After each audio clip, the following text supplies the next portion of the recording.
રાતના વાગી ગયા 10:30 ને પછી અમે નીકળી ગયા ફાઇનલી મીઠાઈ લેવા રક્ષાબંધન નિમિત્તે। 10:30 વાગ્યે એટલી ભીડ છે સાહેબ મીઠાઈ લેવામાં। જુઓ આ સીમાડા કેનાલ રોડની વચ્ચે અવધ ડેરી કરીને છે, બહુ ફેમસ છે અહીંયાની ડેરી। એકદમ સ્વાદિષ્ટ તમને મીઠાઈ અહીંયા મળી જાય। કોઈ બી પર્વમાં તમારે આવી જ ભીડ હોય છે અહીંયા।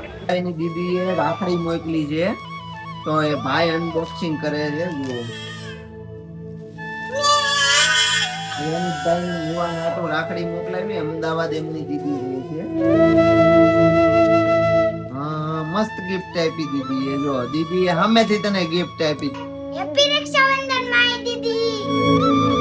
અને પછી આ સવારની રક્ષાબંધનની તૈયારી કરી નાખીને આ વ્લોગ અહીંયા પૂરો કરીએ છીએ। આપ સૌને અમારા તરફથી હેપી રક્ષાબંધન।